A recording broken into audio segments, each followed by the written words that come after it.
Oi pessoal, tudo bem com vocês? Sejam bem-vindos de volta ao canal. Pessoal, esse é o segundo caso que eu publico esse mês, que é um caso natalino, né? É o segundo caso que aconteceu no Natal. Como eu falei para vocês lá na rede vizinha, né?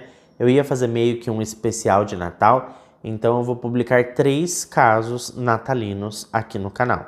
Já publiquei o Terrível Natal do Marvelous, hoje é o caso da família Ortega, e vai ter um terceiro ainda. Quando todos os casos estiverem já aqui no YouTube, eu vou deixar os links deles em um comentário fixado aqui embaixo para vocês. Combinado? Outra coisa, eu recebi alguns comentários, alguns feedbacks de vocês falando sobre alguns casos que eu publico, que são casos que já são muito conhecidos. Pessoal, eu sempre trago aqui casos inéditos, tento trazer casos que são pouco conhecidos no YouTube e até em outras redes, mas eu também tenho vontade de fazer alguns casos que são muito conhecidos e por isso eu acabo fazendo. E tem muita gente que gosta. Eu sei que tem pessoas que já estão de saco cheio de assistir tal caso e eu entendo, tá? Só que eu quero fazer porque eu quero que faça parte do meu portfólio. São casos que desde pequenininho eu acompanhei, então eu vou trazer aqui no canal, mas fiquem tranquilos que sempre vai ter também vídeos sobre casos menos conhecidos, que não caíram tanto na mídia, para vocês saberem aí das novidades. Mas vou trazer também casos que já são mundialmente conhecidos, porque eu gosto e eu tenho certeza que muita gente quer ouvir na minha narração também. Então deixa para mim aqui embaixo seu feedback sobre esse assunto. Mas agora, pessoal, vamos para o que interessa, né? E bora para o caso de hoje.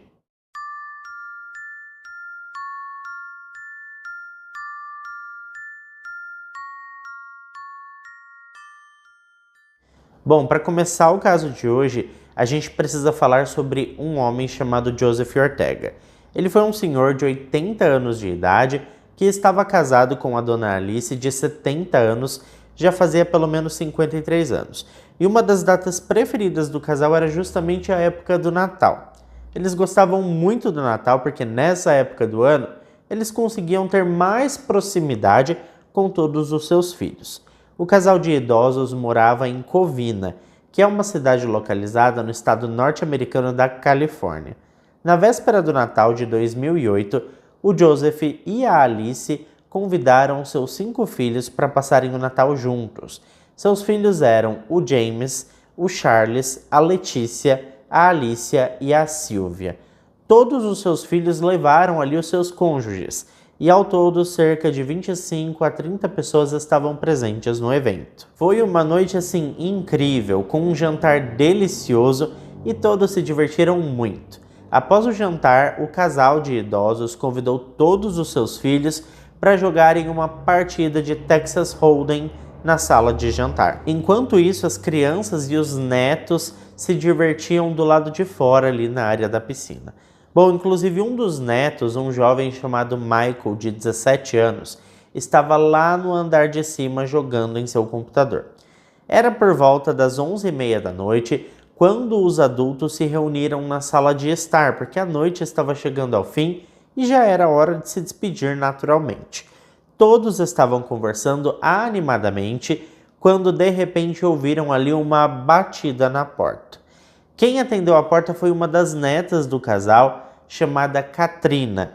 Ela era filha da Letícia e tinha apenas 8 anos de idade na época. A Katrina, pessoal, foi surpreendida por um homem que estava vestido de Papai Noel e segurava um grande presente embrulhado. Obviamente que a criança ficou super animada.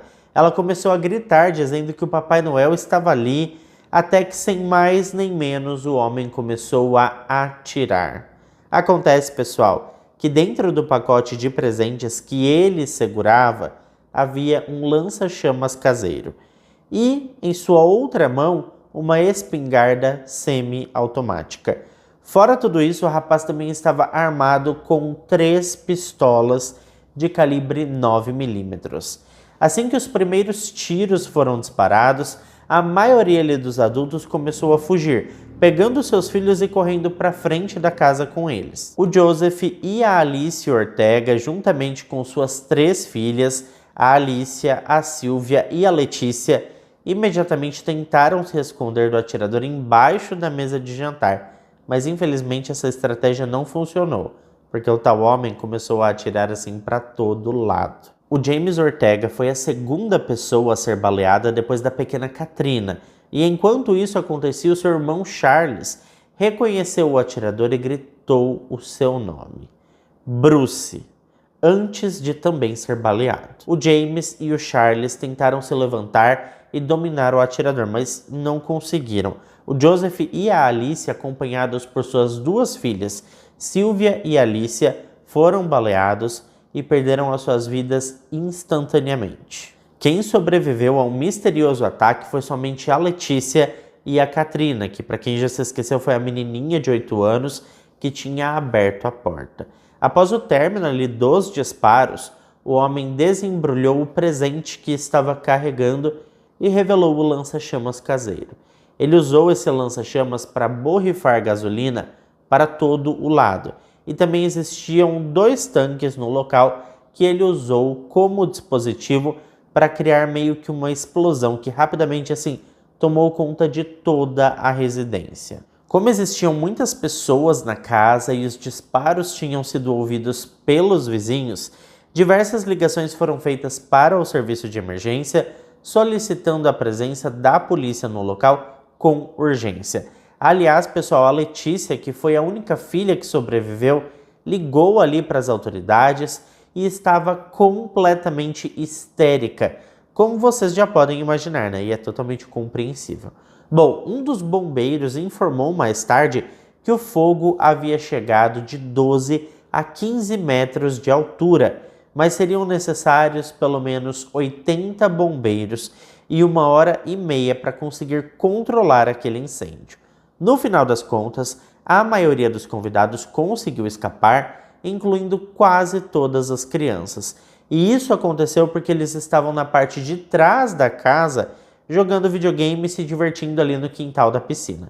Então não estavam localizados onde os disparos realmente aconteceram, sabe? 3 pessoas ficaram feridas, incluindo a Katrina, que abriu a porta e foi atingida no rosto, né?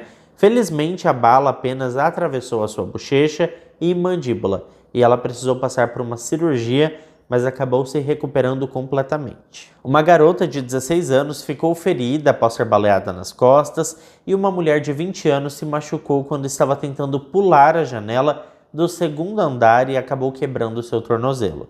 Gente, esse ataque foi assim um massacre mesmo, tá? 9 pessoas morreram e devido à intensidade do incêndio, essas 9 vítimas só puderam ser identificadas por meio de registros dentários e análises de DNA. As vítimas que morreram no ataque foram o Joseph Ortega, de 80 anos, que morreu de múltiplos tiros, a sua esposa, a Alicia Ortega, de 70 anos, que morreu com um tiro no abdômen, 4 de seus 5 filhos, o Charles, o James, a Alicia e a Sylvia, que morreram devido ali também aos disparos e ao fogo, a filha da Alicia, o Michael, que morreu sozinho no andar de cima e acredita-se que foi devido à explosão dos 2 tanques que foram usados para incendiar a propriedade, a Cherry, que era a esposa do Charles, e a Teresa, que era esposa do James. Essas foram as vítimas do incêndio, tá, pessoal? Chegando ao local, a polícia imediatamente começou a interrogar os sobreviventes para descobrir quem poderia ter feito isso e o porquê que alguém faria algo tão terrível. Bom, a maioria dos sobreviventes reconheceu o atirador, incluindo a Letícia, que afirmou com certeza que se tratava do ex-marido da sua irmã Sylvia, um homem chamado Bruce Pardo. Um dos vizinhos também disse que tinha visto um carro parado nos arredores por volta das 11h45 da noite. A polícia utilizou a descrição fornecida pelos vizinhos e rapidamente emitiu um alerta para o carro e iniciaram uma busca pelo tal do Bruce Pardo. Enquanto isso, a polícia da cidade de Selma, que estava a cerca de 60 quilômetros de distância da cidade de Covina, recebeu uma ligação de um homem chamado Brad Pardo.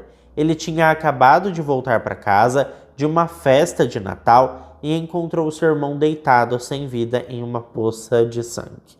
Curiosamente, seu irmão era ninguém mais, ninguém menos que o Bruce Pardo. O tenente Fred Corral percebeu um buraco de bala no teto da residência e além disso, os peritos apontaram que havia um ferimento de bala no topo da cabeça do Bruce. E isso, pessoal, significava que ele tinha colocado a arma na boca antes de puxar o gatilho. Ele foi encontrado com as 3 pistolas de 9mm, sendo que uma estava em sua mão, outra em seu colo e também tinha uma outra que ficou no chão ao lado dele. Fora tudo isso, gente, os policiais encontraram também 5 caixas de munição para pistolas semiautomáticas, 2 espingardas e um recipiente de gasolina de alta octanagem. A gasolina de alta octanagem, pessoal, para quem não sabe, é uma gasolina que tem uma explosão maior. Ela consegue ser comprimida um pouco mais e por isso a sua explosão é maior e é um tipo de gasolina que normalmente é utilizada em carros de alto desempenho. Bom, com tudo isso, os investigadores acreditam que a ideia inicial do homem talvez não tenha sido de tirar a sua própria vida após o ataque. Inicialmente acreditava-se que ele planejava fugir para o Canadá, porque tinha ali uma passagem para um voo da Air Canada. Porém, após uma investigação mais aprofundada, descobriu-se que esse voo, na verdade, era de Los Angeles para Illinois. Ele tinha visitado um amigo em Illinois em outubro de 2008 e entrou em contato alguns dias antes do massacre dizendo que planejava visitá-lo novamente. A polícia acreditava que ele poderia ter feito isso para confundir a investigação. Talvez ele não tivesse planejado o ataque com tanta antecedência ou talvez tivesse a intenção de fugir, mas não conseguiu. Durante ali, o ato criminoso, ele sofreu queimaduras de 2º e 3º grau devido à explosão e ao incêndio subsequente. As queimaduras eram tão graves que parte da fantasia de Papai Noel derreteu na sua pele e é possível que devido a essas lesões ele tenha decidido que não era possível fazer o voo de Los Angeles para Illinois. Ao invés disso, o homem saiu da propriedade depois de incendiá-la, trocou de roupa da melhor maneira possível e apesar da parte da fantasia de Papai Noel ter literalmente derretido na sua pele e se fundido ali com o seu corpo, ele entrou no seu carro, que era um carro alugado, um Dodge Caliber, e dirigiu até a casa do seu irmão, que estava fora, onde ele acabou tirando a sua própria vida. O Bruce foi encontrado com $17 mil em dinheiro, embalados e preso à sua perna dentro de um cinto, o que parece apoiar a teoria de que ele iria fugir para Illinois ou tinha reservado o voo para despistar a polícia logo depois de fugir. Até porque, obviamente, você precisa de dinheiro para fugir e se esconder da polícia, Então ele estava com esse dinheiro ali preso na sua perna. Bom, também foi descoberto, através de um relatório toxicológico, que o seu sangue e urina estavam positivos para entorpecentes, o que aponta na direção de que ele tenha planejado tudo e usou os entorpecentes para criar coragem e seguir com o seu plano. Acredita-se que ele tinha conhecimento prévio da planta da casa e já planejava todo o material que seria necessário para incendiar tudo. O seu carro alugado, pessoal, foi encontrado abandonado a 1 quadra de distância da casa do seu irmão e dentro dele foi encontrado a fantasia de Papai Noel que tinha sido preparada com pólvora. Ou seja, se alguém tentasse tocá-lo ou movê-lo, o carro poderia explodir. A polícia, pessoal, tratou o conteúdo do carro como uma ameaça e chamou a equipe antibombas. Eles jogaram um dispositivo incendiário no veículo para explodi-lo e se livrar da ameaça. Mas afinal de contas, quem era o Bruce e por que será que ele foi tão cruel com essa família? Bom, o Bruce Pardo nasceu no dia 23 de março de 1963 em Los Angeles, também na Califórnia.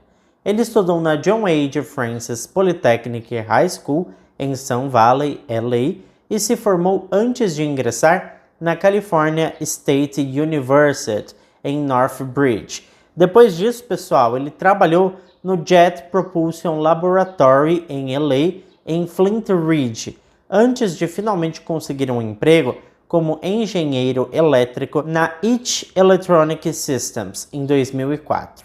Em 2006, o Bruce conheceu a Sylvia Ortega e eles se casaram em janeiro de 2007. A Sylvia já tinha 2 filhos de um casamento anterior e após o casamento com o Bruce, toda a família se mudou para uma luxuosa casa de $500 mil. em uma rua sem saída que era super tranquila em Monterrey. A casa ficava a apenas 25 quilômetros da Igreja Católica Redentor, onde o Bruce tinha um projeto com crianças. O casal vivia uma vida assim de luxo. Na época, o Bruce trabalhava como engenheiro eletrônico, né? E ele ganhava cerca de $10.000 por mês, o que é muita grana, principalmente para aquele ano, né? A Sylvia também trabalhava, pessoal, mas o seu salário era um pouco menor, cerca de $3.000 por mês. Mesmo assim, o casal conseguiu fazer uma poupança conjunta de cerca de $88.000. Bem, mas como já é de se esperar, né? O Bruce estava longe de ser um cara legal, ele era, na verdade, um monstro de vez em quando, tá? Ele era bem egoísta e até certo ponto abusivo. A Sylvia descobriu que o homem estava utilizando os recursos da poupança do casal e, na verdade, já não restava quase mais nada. A gota d'água, pessoal, foi quando a mulher descobriu que o seu marido tinha um filho de um casamento anterior. E essa informação em si não era um problema, tá? O problema é que o Bruce tinha escondido isso dela por todo esse tempo.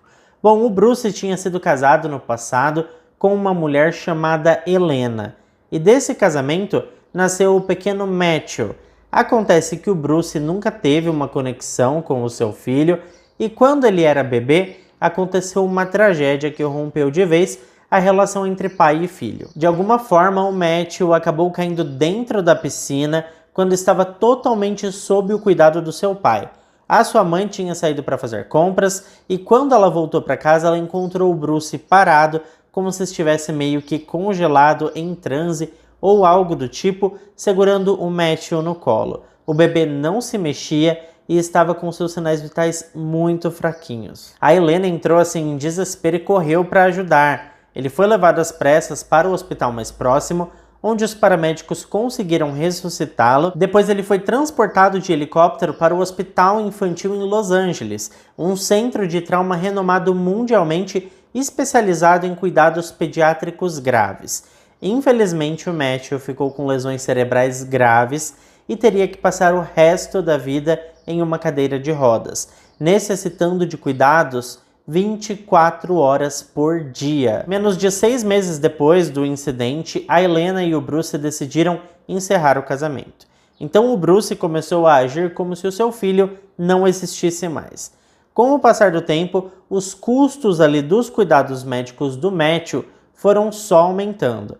Ele precisava de cuidados 24 horas e muitos medicamentos eram super caros. E o Bruce simplesmente não queria ajudar nem com um centavo. Por fim, a Helena acabou processando o Bruce. Ela recebeu uma indenização de $100.000 do seguro residencial dele, além de um fundo criado para destinar $240 descontados diretamente da folha de pagamento do Bruce por mês para o cuidado do Matthew pelo resto da sua vida. Uma vez que esse acordo foi firmado em agosto de 2002, o Bruce cortou todo o contato com a Helena e o Matthew, nunca mais viu e nem mesmo falou com eles. No entanto, a mãe do Bruce continuou tendo contato com a Helena e com o seu neto, e foi ela, inclusive, que contou para Sylvia sobre o Matthew. Quando soube de toda a situação, a Sylvia pediu o divórcio e entrou com uma ação contra o Bruce, solicitando a restituição do valor que o casal havia juntado na poupança e também uma pensão. Esse processo teve início em junho de 2008, porém apenas um mês depois, em julho, o Bruce perdeu o emprego na IT por fraudar o seu relógio de ponto e sem o salário, logo ele se viu afundado em dívidas. Ele reclamou durante o processo judicial que tinha despesas mensais de $8.900. Além disso, ele afirmou ter $31.000 em dívidas de cartão de crédito e pagamentos mensais de hipoteca de $2.700. Ele alegou não ter recebido nenhum pacote de rescisão e nem mesmo direito ao seguro-desemprego, porque a sua demissão foi meio que uma justa causa, por conta de toda aquela trambicagem com o relógio de ponto. Mesmo assim, o tribunal o condenou a pagar uma pensão de $1.785 para a Sylvia, mas concederam a casa ao Bruce. Durante o processo de divórcio, ficou decidido também que o cachorro do casal ficaria com a Sylvia e que os anéis de casamento, que eram de diamantes, também ficariam para a mulher. O Bruce estava assim super irritado e afirmava que enquanto ele tinha que pagar esse dinheiro e devolver o anel de diamantes, ela não tinha nenhuma despesa, já que estava morando na casa dos pais dela e não pagava aluguel nem hipoteca. Além disso, ela estava comprando um carro de luxo, indo para Las Vegas o tempo todo para jogar, fazendo refeições em restaurantes luxuosos, tendo aulas de golfe, massagens, compras, e ele estava realmente chateado com isso tudo. Lembrando que todo esse processo, pessoal, foi finalizado uma semana antes do ataque. E acredita-se que essa tenha sido a motivação do crime, ou seja, mais um caso onde a disputa por bens materiais acaba em uma terrível tragédia. Eu não sei vocês, mas esses casos que acontecem em datas específicas me deixam muito pensativo. Eu acredito que esse tipo de coisa marca a vida das pessoas e eu tenho certeza que para quem sobreviveu, o Natal nunca mais foi o mesmo. Bom, vocês devem ter percebido que no meio da gravação eu trouxe vocês aqui pro meu quarto, né? É que o Luke tava fazendo muito barulho, pessoal, e eu tô em obra aqui em casa também, então instalando a minha piscina. Então, como tava muito barulho na sala, eu trouxe vocês pro quarto para terminar de contar essa história. E é lógico que eu quero saber a opinião de vocês sobre tudo isso. Então deixa aqui embaixo para mim nos comentários, porque eu adoro passar horas lendo a opinião de vocês sobre isso. Vocês sabem que eu tô sempre interagindo com vocês nos comentários, e isso para mim é uma delícia, eu adoro passar esse tempinho com vocês. Muito obrigado a quem me assistiu até aqui, e se assistiu, não esquece de deixar o seu like, que ajuda muito na divulgação do canal. Eu fico por aqui, um beijo para todos vocês e até o próximo vídeo.